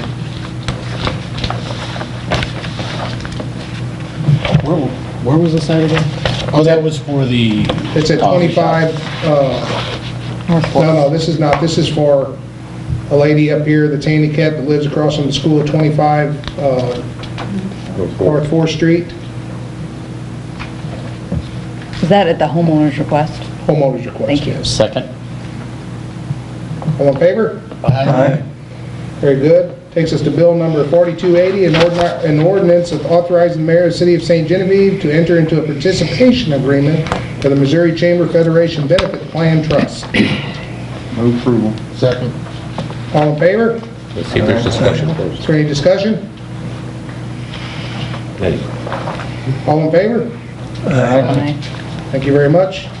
Takes us to bill number 4281, an ordinance amending the City of St. Genevieve Code of Ordinance, Chapter 405, zoning regulations, Article 2, definitions, Section 405.020, Article 3, districts and district regulations, Section 405.080, C-1, general commercial district regulations, Section 405.130, I-2, heavy industrial district regulations, Article 5, supplementary and special uses and regulations as set forth below. Is there any discussion over this? Joe, might as well come on up. Bob? What are the basic differences and stuff in C1 and R1? I mean, I know there's, Direct them to, Oh, I get that. oh yeah, go ahead.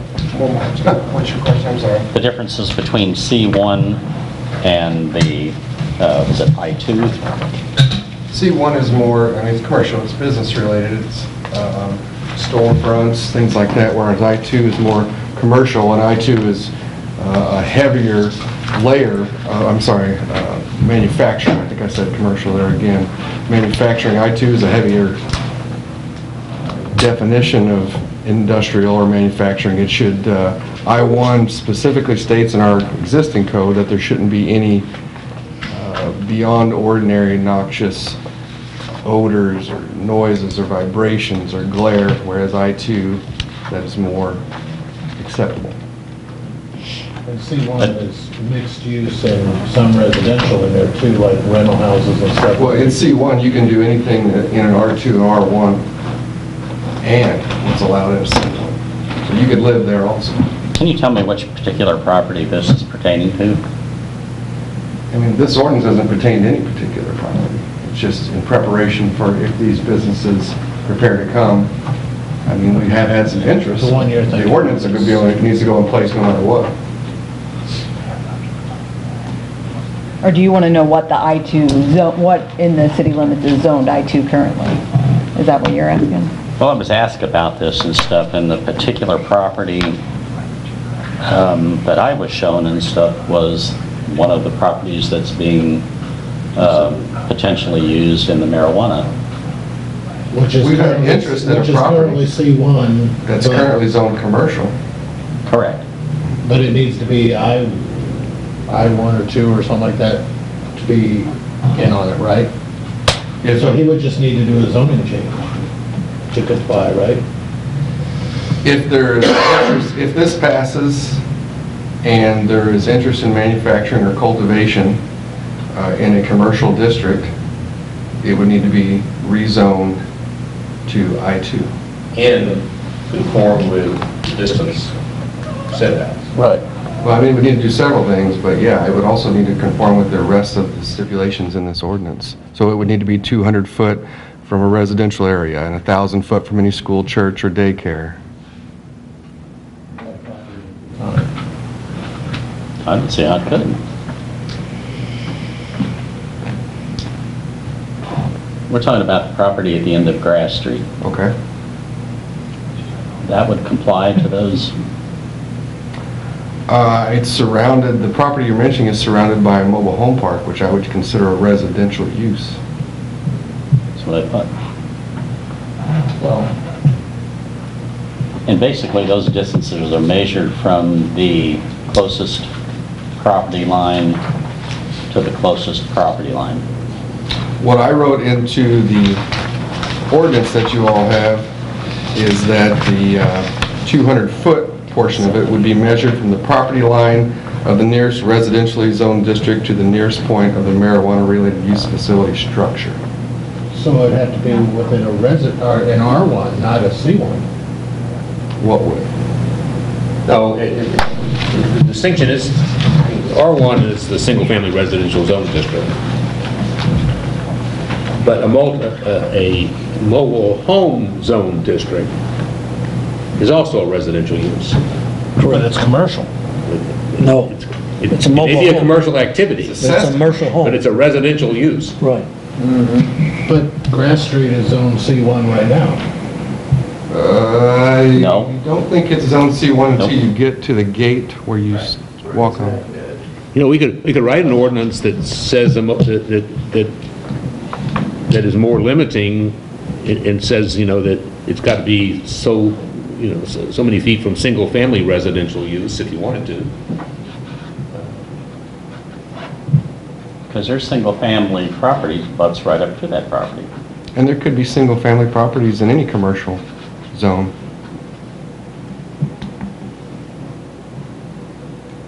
I mean, my goal here is to write an ordinance that applies to all properties, not just single out a property to single it out or single it in.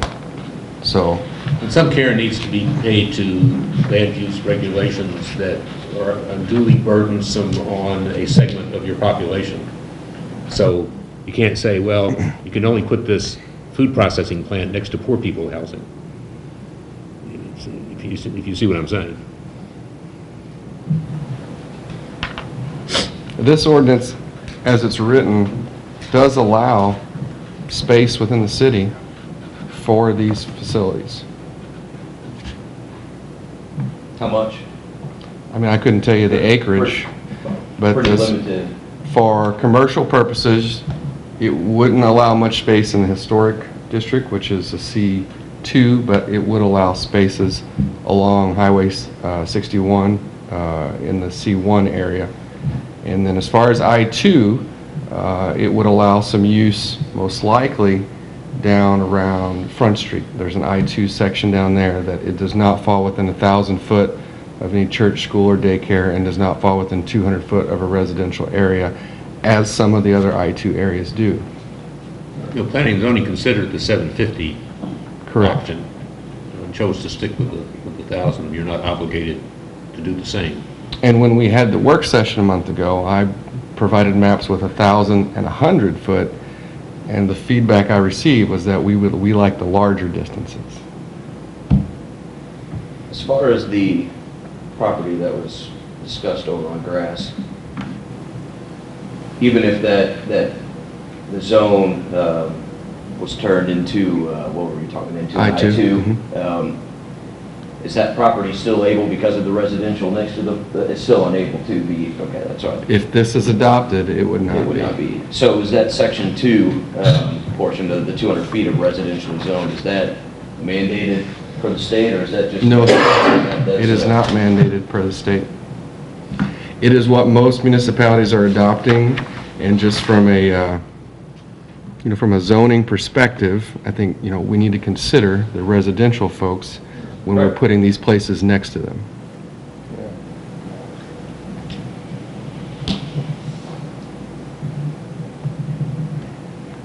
But those distances, that 200 feet can be lowered, raised, or eliminated. The 1,000 feet cannot go up, but can go down.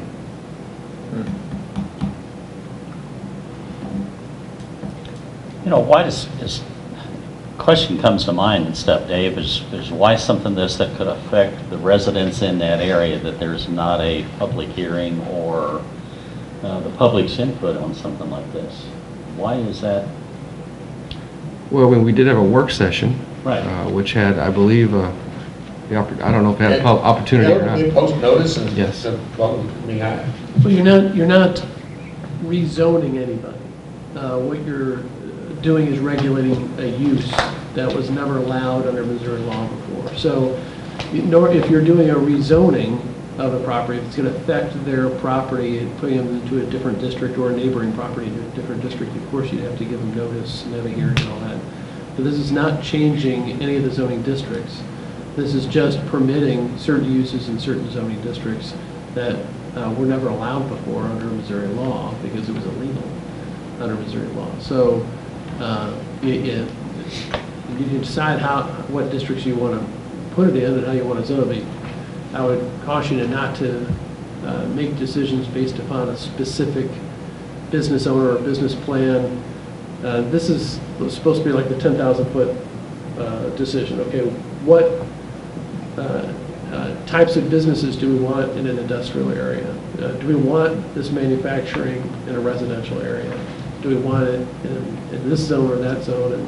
And whether you want the dispensaries in a commercial area, C1 or C2, I mean, you can say you want it in the historical section if you want to, but you should make those decisions on a policy level, okay? As a policy, do we want to have these uses in this zone or that zone as a general principle, and then you push down after you make those decisions, okay, how does this affect where it's going? Now, of course, you have to be able to allow it, so you have to be aware of, make sure there's some areas that would apply, so you can't just zone it out of existence because it's prohibited under the Constitution, but otherwise you don't have to give notice to anybody because you're not changing their zoning. You're just allowing an additional use in certain areas. That being said, you don't have to have a public hearing. But if you'd like to open it up for public comment, you could schedule a hearing just for that purpose. I wouldn't consider it I a mean- hearing, you'd have another session and Yeah, I mean, we a could- public comment, it's not necessarily a hearing, but. At every place that this has been discussed, proper notice has been issued, and the meeting has been open to the public. No individual invitations were sent out. So I'm not sure how much more public we can be. It's been in the Except maybe paper. running an ad in the paper. It's been in the Herald, at least in 2 articles. I have another question, as far as kind of the difference between a cultivation facility and a dispensary. As far as, do we really think it's necessary that dispensaries abide by the same, I guess, distance as a cultivation center? I mean, I'm a little bit hazy on what these are going to look like or how they're going to turn out, I will admit, but I don't really see a great reason to have dispensaries abide by the same distances as a cultivation center. More of, you know, what I would think a dispensary to be handled more similar to what a liquor dispensary would, or that's probably a poor word to use, but somewhere you sell liquor. Pharmacy. Yeah, or a pharmacy. You know, what the difference would be there. Just a question that I had. When we had our work session, I also brought up the fact that some municipalities were using the same distance they used for alcohol licensing, which in our ordinances is 100 feet. So you can't open an alcohol sales establishment within 100 feet of a church or school without their permission, and some other exceptions. But again, when I presented that to the members of this board that were there at the work session, the comments I received were, I like the larger distance. So it's possible. Right. Well, like I said, I definitely would more understand the cultivation process of it and the distance behind that. Of course, that certainly limits our areas of where they could be, but that's fine. But as far as dispensaries go, I mean, I don't really see a big reasoning behind having 1,000 feet myself personally, but it's just. And another question was, as far as in the Section 3 portion of it, I guess multiple dispensaries can't be, or I guess just facilities in general, whether it's the cultivation or the dispensary, they can't be within 500 feet of each other? Yeah, again, suggested by other ordinances, Missouri Municipal League, and so on. There's history, whether it's alcohol or marijuana-related uses in other states, of if there's multiple of these facilities located next to each other, to have an increased chance of nefarious activities. Right. The situation we had with the odors, that was dealing with cultivation. Cultivation. Or manufacturing. I guess that's due to the sheer volume that they typically hold? That's my understanding. I mean, I couldn't have told you prior to listening to some, doing some research and listening to some of the folks who have worked with these type businesses. I couldn't have told you prior to that there was a scent to come from cultivation, but when you get this number of plants and you start cutting them, then there is definitely an odor. Whether it's offensive or not could be person by person, but there's definitely an odor. Well, my personal concerns overall, besides the questions that I asked, is just the state regulations around this are so tight already. Going to the maximum, what I would consider maximum regulations of what we are permitted to do, I just don't know if that is necessary. Of course, I know that, I understand, I just don't necessarily agree with the 1,000 feet decision, especially for dispensaries. And then this as the third section, like I said, the facilities being closer together, I don't really see. Do we have anything as far as alcohol goes on that, where locations of, you know, like different bars or whatever? No, I just feels that dispensaries should be treated more as like a bar or somewhere that you're selling liquor. But just a personal opinion. But the dispensaries would be allowed in C1, according to section 2. So that, to me, if we're allowing them in a commercial district, that's more than the I2. I mean, It does open up several other areas for Right. them to open it.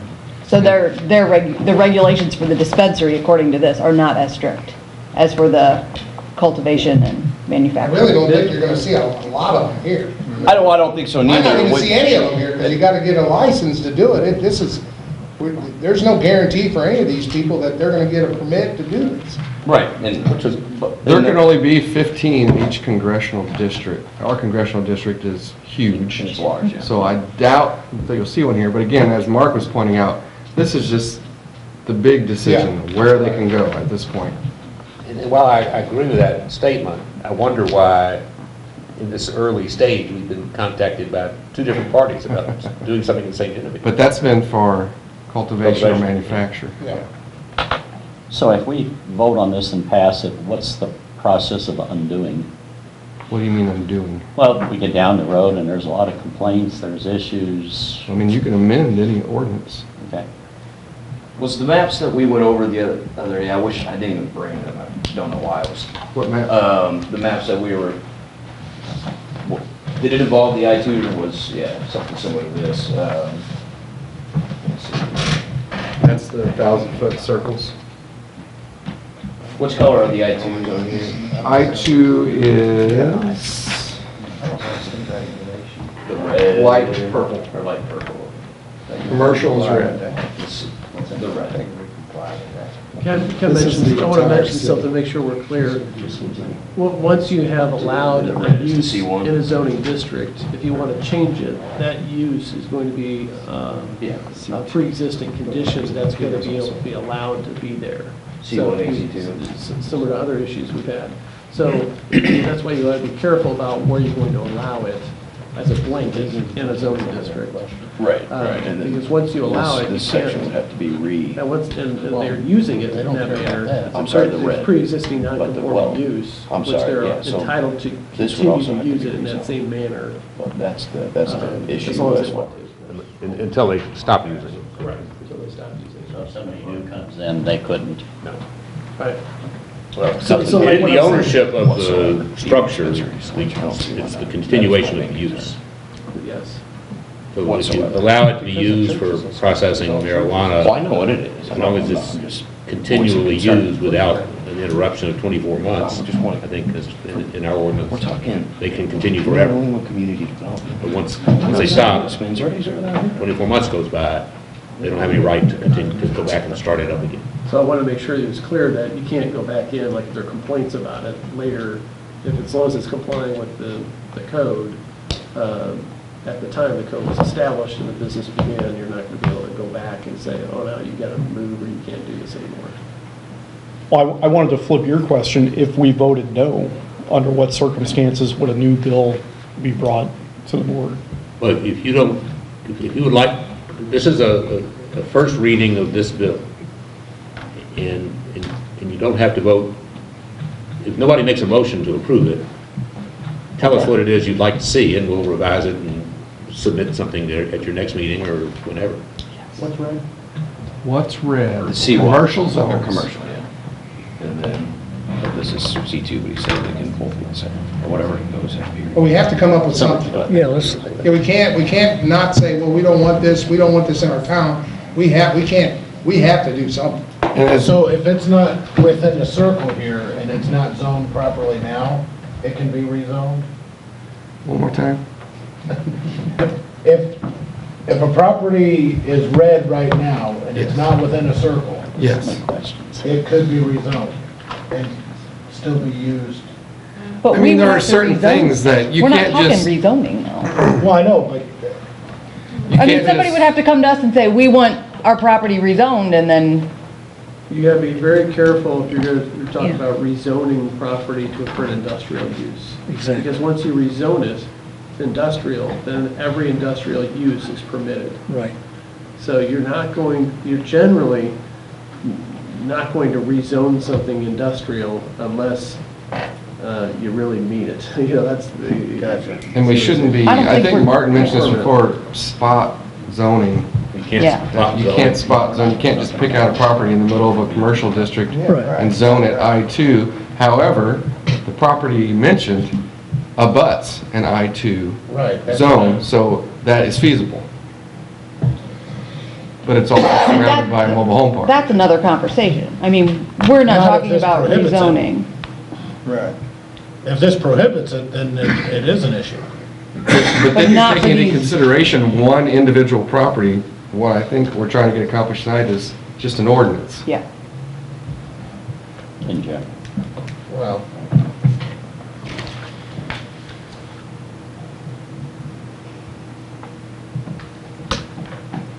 I'm not sure there is an ordinance that you can adopt that would make that particular piece of property compliant. We just have to pick the 100 feet. David, what kind of feedback did you get from planning and zoning? Planning and zoning voted 503 to present this to you. The things that we changed, we added greenhouse. Mr. Kinski brought up that a greenhouse is mentioned in the state statute, or in the amendment, I apologize. And we added that in, that was a good point. And then I specifically asked for feedback on the distance, and again, received very few comments, but the only comment received was, we like the large distance, the long distance, whatever you wish to call it. Keep in mind, when you're considering the historic district, the commercial aspect down there, if the circles get smaller, that's fine, but the commercial district downtown is unique in that we have churches and daycares and schools ever so often that are gonna really eliminate or minimize the amount of property that's available down there. There are 1, 2, 3, 4, at least 4, if not 5 churches, a school. So even if you took those 1,000-foot circles in the historic district and took them down to 500, you would gain some property, but that center core area there would probably still be. Yeah, I mean, it'd be very limited. And there's a lot of home residents downtown. I think if you had a dispensary, it'd probably be out here in the plaza. It's possible, but I'm just trying to allow options. Obviously, this isn't probably the ideal type of industry that we want coming to our city, at least in today's society, but if it becomes more well accepted in society, I would like for the options for people, the maximum option for people to be able to come to this town and try to spend some money here, whether it's this or really anything. So that's the only reason why I voice these concerns. The way I understand it, we can always shrink it, we just can't expand it. Right. Those zones, that distance. Yes, you can amend this, as Mark said, you can't make it bigger. You can't make it effective on someone who's already I think came. that's probably what everybody went with, is we're on the large end of it. Can come down we have to, we can come down on it, so. And we can't stop it, you know, we just have to make a decision, you know, for zoning. I'm gonna make a motion to approve. Second. All in favor? Aye. No. Okay. You have one no? Just one no? Okay, motion carries. Okay, it takes us to bill number 4282, an ordinance authorizing the mayor to enter into a Missouri Highways Transportation Commission municipal agreement for signage and installation of the Purple Heart signs. Motion to approve. Second. All in favor? Aye. Thank you. Going to other business, we have consideration of establishing a policy for second readings. An older person asked me about the policy for second readings, and we don't really have one. There's kind of the general rule that you don't do second readings as a matter of convenience without some adequate justification. We usually do it when time is of the essence. That is, if Gary's got a purchase order and they're only going to be able to hold that price for a certain period of time. If we wait 2 weeks, we'll lose the opportunity to acquire that particular piece of equipment at that price, or something like that. And the issue came up relative to the transfer of the court and the 2 readings that we did on that. So the question before you isn't to rehash any of that. It's to determine whether you would like to adopt some standards that we would apply when we are considering whether to do a second reading.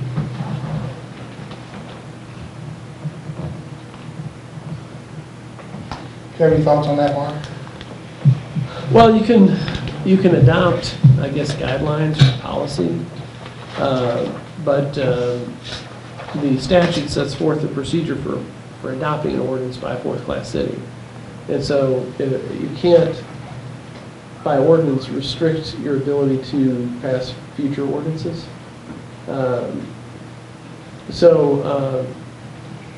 Your city is unique among my clients and most cities, because most cities do both readings the same night. And they're always asked why we even have a second reading, because they just do them, because there's no requirement they be at different meetings. I have a preference for what you guys do, because it gives people an opportunity to talk about most of them, unless there's some time constraint.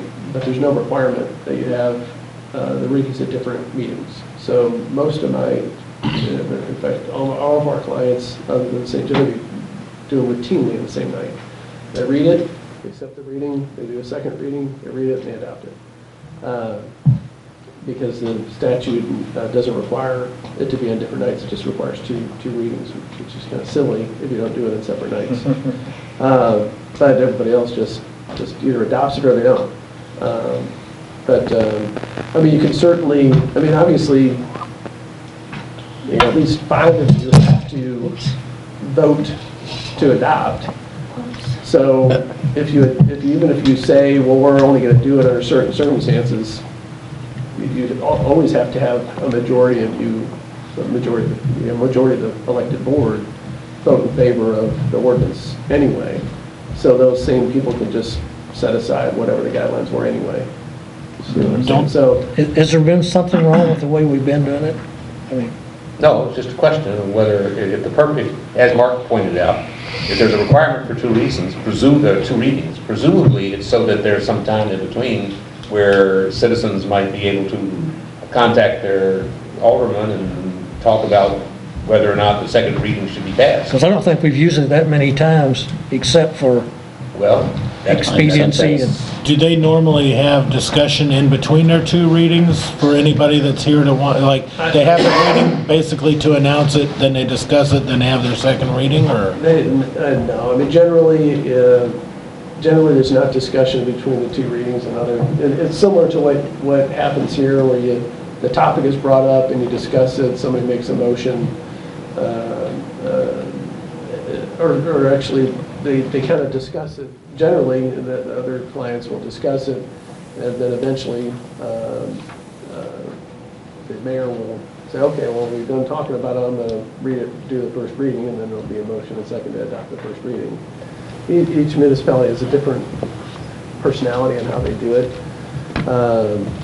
So no, it's not as formal as you guys are, where you generally will do the reading one meeting and discuss it in both meetings and all that. So it's a lot different here than most municipalities. Everybody else will, like how you handle on the second reading is how everybody else handles the 2 readings. They just go bam, bam, approved.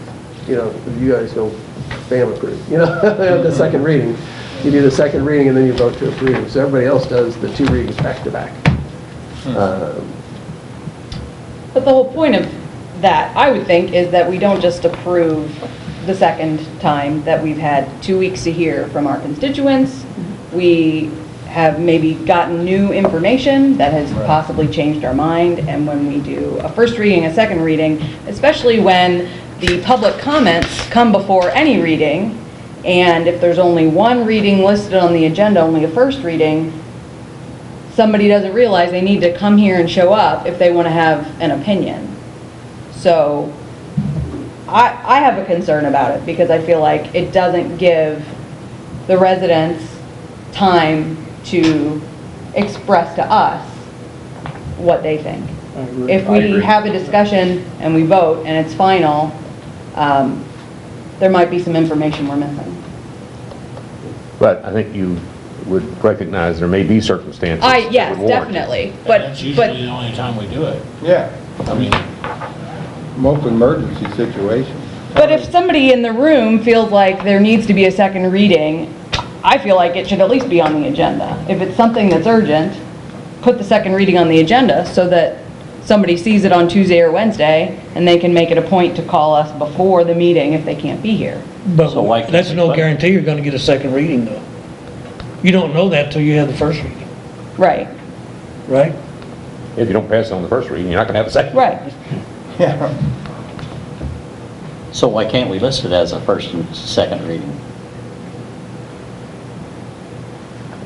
I mean, you can list it however you want, but it's not going to keep you from doing both on the same night. And that's my point is, you guys, as a board, you can decide how you want to do it. And like I said, I would prefer having them separated out for the various reasons you've articulated. But you're not going to be able to restrict, in any real legal sense, the ability to do 2 readings in one night. Nor do I think we want to. We don't want to handcuff ourselves. Certainly 5 of you, or even, well, 4 of you with a tie, can stop a second reading at any time, because you won't have a majority of the board voting in favor of it. So you'll never be able to adopt an ordinance unless a majority of you agree to the procedure that you are following. So every time an ordinance comes up, you have to have a majority approve the first reading, you have to have a majority approve the second reading, you have to have a majority adopt the ordinance. So you have that control And we every have time it comes up. a fail-safe in the middle of that of asking for the second reading to begin with. Yeah, you have to have. That's what I'm saying. Yes. You have to have a majority of the board, the elected officials, or in the case of a tie, and the mayor breaking the tie. Maybe we need to do a better job of memorializing the justification for the second reading. That is, that if the alderman makes a motion for a second reading, they say, why? I'm making this motion so that this contract can be executed, on time. Whatever it is. And then Pam will be able to enter that in the minutes. And it won't be considered as argument. Well, and it's transparent. Everybody knows why it was done. In the 2 years, almost 2 years, I guess I've been here, that's happened every time. Yeah. I was at the meeting when this was adopted. We always but do. I wanted that second reading on the judicial thing so we can get the time run. Exactly. Because they have 6 months from whenever we get the notice to them to implement it. And in that particular circumstance, there was already a budget work session which was discussed fully. It was already discussed, no, at least 2 meetings, 2 separate meetings. And then it was adopted that meeting where I was absent. But I wanted that, I requested it, but of course it's completely up to you guys whether you want to follow it. But I wanted it so we can get that clock ticking, because once you make that decision, the circuit court has 6 months from when we notify them to implement it, and the longer we waited, the longer it's going to be implemented. And we did the backhoe, so we didn't have to run any more backhoes. Well, and to get it over. like Martin said, not to rehash that, but I think that in recent weeks, more information, especially on that vote, has come to light, where that extra information would have been helpful in voting. On the backhoe? No, sorry, on the court. I'm not aware of it, no.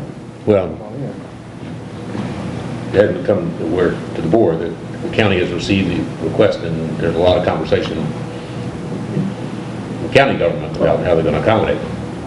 We already met with the judges. Yes. But I guess my point was, had there been a first reading, possibly somebody from the county could have come to the next meeting and had a little extra discussion. Oh, sure, yeah. That we met with the presiding judge and judge. I realize that, yeah. Well, we never even brought it up in the meeting, I think. Yes. But not that's everybody in this that's not- room that- met. And that's not the elected official who has to do the work. Exactly. Yeah, I'm sorry, I want to get to know the. No, I mean, I'm sympathetic to that, and maybe we should have thought to engage. But I guess also my point, and I know you weren't at that meeting, Mark, but if you knew ahead of time that you were going to request a second reading, can we somehow reflect that in the agenda so that it's made clear? Well, I think what Mark's saying is, yes, we can, but we don't want to adopt the policy that there will never be a consideration of a second reading if it's not on the agenda. Most of the time, we know before the meeting that a department head needs a second reading on an item, and we will put that on the agenda. Yeah, there's no problem with that at all.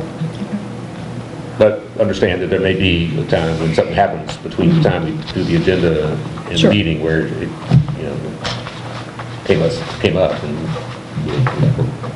we'll ask somebody to go ahead and make a motion for one that wasn't on the agenda. Okay. Any more discussion on that topic? If there is none, I'd like to have a motion, from the board to go into closed session. Motion to go into closed session? Second. May I have a roll call vote, please? To discuss. To discuss. Real estate and,